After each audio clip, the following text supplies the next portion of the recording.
Welcome to People Count, a Diverse IQ podcast where we talk about workforce, diversity, and human capital management from a data lens. Diverse IQ is the leading provider of human capital and DEI data for the largest publicly traded companies in the world. We provide the most comprehensive data set focused on DEI, human capital, and other social factors that are affecting materiality of company culture, employee retention, and inclusion. I am Dan Berlingeri, and today I'm joined by Julie Zuraw, President and CEO of 30% Coalition, a pioneering advocacy group that increases gender, race, and ethnicity diversity representation on corporate boards and in senior leadership positions. I'm sure y'all have heard about the amazing work that Julie and her organization have been doing, but Julie, thank you so much for being on the podcast today. We're really thrilled to have you. Thank you. I'm delighted. Awesome. Julie, how are you on this Monday? How are you doing today? I love Mondays. It's the start of new possibilities, another week to get good stuff done. So I'm great. Thank you. Well put. That's the inspiration we all need on a Monday, fresh on a Monday. Julie, just for our listeners, most of them, I'm sure, know your work very well. You intersect with a lot of advocacy organizations and asset managers and owners out there. Would you just tell us a little bit, for those who don't know, about you and your work?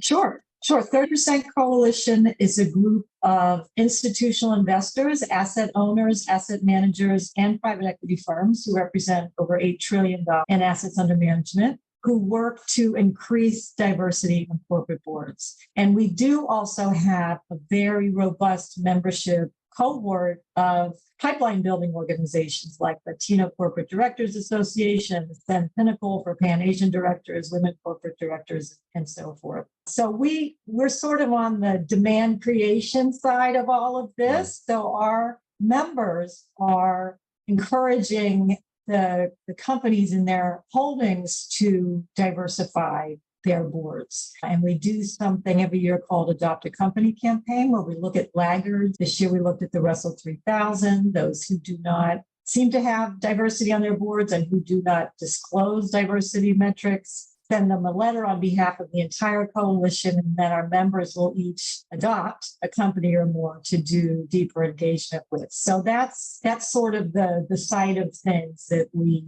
come to it from. Awesome. And I should also say, Dan, I should clarify right up front. So we started as a group that was focused on gender equity, hence the 30%, which was never a all the way there goal. It was always an interim goal. And we've pretty much reached 30% in the aggregate of women on boards, at least in the S. But today we're focused on gender, racial, ethnic, Q+, disability, diversity, just diversity in all of this. Excellent. Yeah, and from what I've seen on your mission, one of the core themes here is building representation that reflects society at large. So 30%, yeah, that sounds like you're as an interim goal, and then to reflect society at large beyond that, right? Yeah, that's one of the reasons that it's important. There are a lot of reasons. One is just that diverse groups, just generically diverse groups, have been shown to make better decisions. And as our country becomes more diverse, the consumer base is becoming more diverse, and it's important to have people on your board who understand your consumers. So there's lots of different reasons that it's just a smart business decision, which is why our members, who are some of the largest asset owners and asset managers in the country, are calling on companies to do this. Excellent. And in terms of the demand creation, how are y'all doing that internally today? How are our members doing that? Yeah. It's part of what they're doing sort of throughout the year, in any case, through engagements. So institutional investors care about the financial sustainability of their holdings, which is all of them, are always looking at factors that drive them. And diversity is one of them. And so engagements are going on sort of all of the time. And then we add this extra layer with this specific take on companies that we want to reach out to and have extra conversations. But Excellent. We're involved in other important things as well, like diversity disclosure. Right now, Our members and institutional investors are engaging with their companies, voting their proxies based on board composition, and yet it's not always easy to get, it's not possible these days to get a completely standard set of data, as you know well, because you do it so well. But the companies aren't. You do it by doing a lot of hard work and research. We are looking for a way that companies are disclosing diversity metrics in a consistent way that it's just easier for everybody to know what's going on. So that's a big Right. push for us too. Yeah, fantastic. Yeah, it is. It's one of those areas that to date, there's varying levels of transparency on the individual level, on behalf of that individual and on behalf of the company itself, what they choose to disclose about those board members, right? So Yeah. it's one of those areas that we're still constantly keeping vigilant on around regulation, around the Right. NASDAQ rule, and all of those are getting challenged, perpetually getting challenged. So Yeah.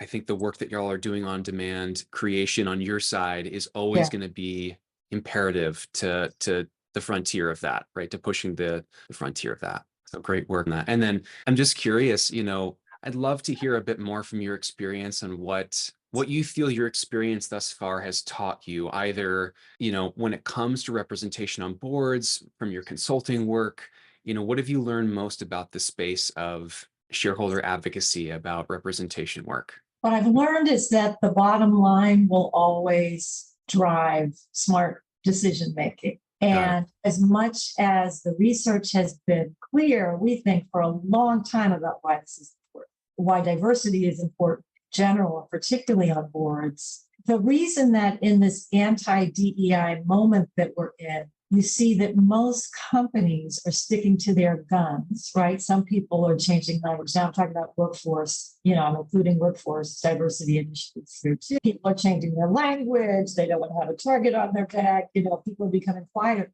But the work itself continues because companies know that if you take care of your employees and make them feel acknowledged and help them do a good job at work, you're going to have better financial performance. And people are learning that having more diverse teams and including people in your board who understand your consumers and making sure that you're getting the best, most qualified board members by having a diverse network of candidates to choose from. All of this is leading to better financial outcomes. So at the end of the day, we will fight about it. We will have to work through moments like this, but at the end of the day, it's gonna come out where it needs to come out because it just makes too much business sense. So that's what I've learned, and I think that's how things tend to move. Is some people can sort of see it early and start pushing, but no matter what happens next fall, if you're keeping the long view, as I said, we're becoming a more diverse country, not a less diverse country. If you want the best talent in your workforce or on your board, you have to be intentional about broadening the network of people that you're looking at, and the more diverse, the better. And the companies who do that in the end are the companies that are going to win. So, you just, in this kind of work, you just keep going, but you just keep going. Perseverance. That seems to be the lesson, this perseverance piece. Yeah.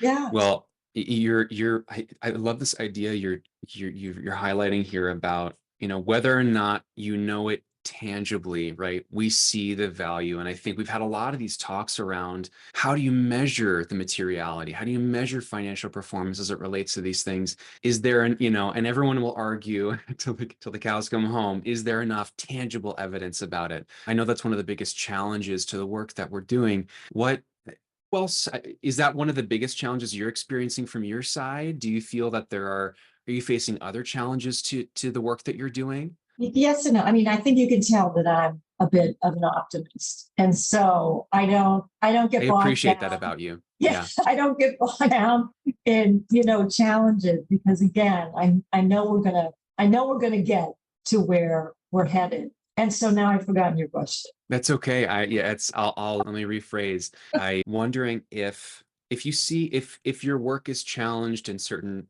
what are some of the biggest challenges or hurdles that you're running into today, or barriers to entry? Right. So we've been working on urging the SEC to pose a corporate board diversity disclosure rule for some time now. We've met with the chair, we've met with the commissioners, we've met with people on Capitol Hill, and we've just done a lot of work, and we're not going to get that rule this term. Right.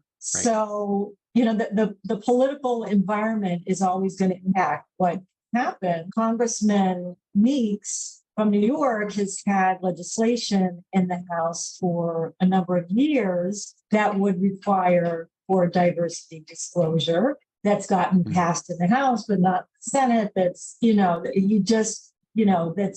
that they keep trying to put through. So I think on the regulatory front, that's the challenge right now, is getting regulation that says, listen, board members have to disclose all kinds of, particularly, at that level, you're asked kinds of things. This seems sort of basic. A lot of companies already disclose diversity metrics, but not in a consistent way, and Right. often in the aggregate or just about gender, not about other things. And so, all we're asking for is some consistency here. And our ask is for voluntary self-disclosure, which means the mandate is for the company to disclose whatever its board members have chosen to disclose. So if you don't want to disclose anything about yourself, you don't have to. So, Right. The idea is to make it a very, not a heavy lift at all. And that has been a challenge. And so we work with companies themselves on speaking out about why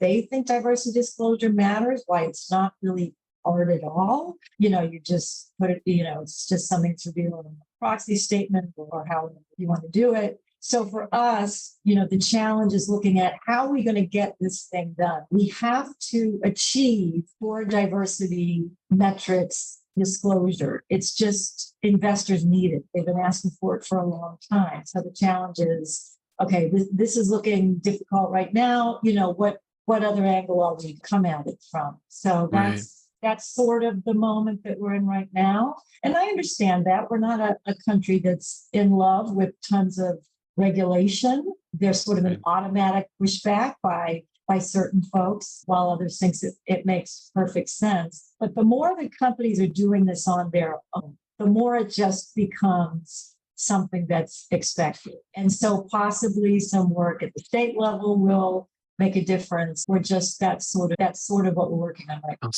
Awesome. I want to come back to this hope piece and your abundant optimism. What are some of your hopes for the future, particularly through this next fall coming up? What are some of your hopes? I think around this election, either way it could go. I'd like to hear kind of two realities of that, if that's okay.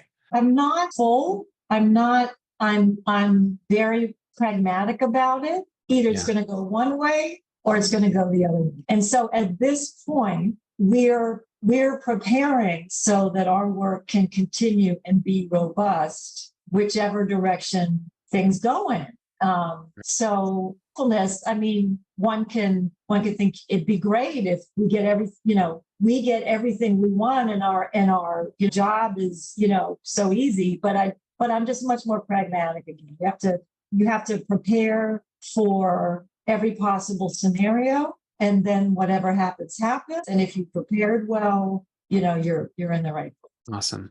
Yeah. Nimbleness. Yeah. We all have to remain as nimble and poised as we can. Any other, I think, just curious about this next year for 30% for you in your work, anything you're really looking forward to or excited about on the forefront? I am. We were fortunate to just receive some funding for a program that is going to work on language a little bit. So our members have been asking as we go through this anti-ESG, anti-geek moment, saying, there's got to be a way through this that helps people understand how just basic and non-controversial what we're doing is, and how inevitable it is that the future of American competitiveness relies on embracing American diversity. It has always been a thing that's made us special and strong and can make us stronger, the more we embrace it. And so we are working on new language around board diversity and why it matters. We Mm, are also creating the first of its kind public database of all of the research that's been done on board diversity and financial performance over the last 15 years, right? So that's there's a great. lot of practitioner research out there. The McKinsey study, people know, the Credit Suisse, people know. There's also a lot of academic research, and we're putting that together. So it's just there in one place. And I think you'll find that the data shows that there is this correlation and makes sense. Data, though, shows you what happened yesterday. So the Right. reason to care about diversity is because if you're looking to the future in this very uncertain time in terms of where all kinds of political movements are happening around the world in terms of how our political environment is going to look. If you're looking forward in terms of mandates that already exist in other parts of the world around board diversity, where we're very much behind on, you need lots of voices on your board to make sure that you're prepared. There are lots of ways in which the stereotypical homogeneous, American corporate board is in no way prepared for the future. And so it's really about beyond even the research. It's just about how are we managing risk here? And do we have the right team, not for 40 years ago, but for 40 years in the future, that includes different voices because of different life experiences, because of gender, Mm, race, TQ, disability, but also in terms of maybe you need a CHRO on your board, maybe you need an AI expert on your board, maybe you need younger people on the board. There's just mm, all kinds of ways in which to be smart about the future, you've got to broaden your reach. And so one final thought about that is that it's really all about networks, right? So mm. when people are looking for new board members, they reach out to people they know, right? We're making big decisions here. I want to have people that I trust. We all do it on the 30% coalition board. We're reaching out to people that are in our networks. So Mm. the goal, if you want the very best people and the top talent and the most diverse group, you have to be intentional about expanding your network and making sure that you're getting to know and becoming involved in groups and with people who are sort of outside of maybe what's known and comfortable to you, so that you're really, when you're making a decision about something as important as a board, you're before the moment comes when you meet a new board member, you are meeting and getting to know potential candidates who can bring you something that you couldn't have before. And that is something we're doing with our Mm, private equity members, is we're sort of regularly introducing to mm, them a broad diversity of candidates, so that when the time comes and they need board members for portfolio companies, they go out to their network. They're not saying, okay, we need a quote unquote diverse person. They're just going out to their network and choosing the best person. And if you do right. that, you're naturally going to be more diverse. 100%. That Yeah. is, I mean, that's such an inspiring thought that it comes down to, like, it's not a matter of making a diversity hire, right? That's one of the biggest criticisms of this space. Sure. It's a matter of Yeah. building a authentic network of Right. people that helps you build more resilience for the future proofing, right? If you will. Exactly. I think that's such a strong thought. In addition to just the inevitability of growing diversity in this country, that's one of Yeah. the biggest risks potentially to a business is not embracing that, right? So that's phenomenal. That's a phenomenal viewpoint. I have so many more questions for you. I know that we want to keep our time somewhat succinct today, but maybe we'll have you on for a part two because I have so many more thoughts and questions.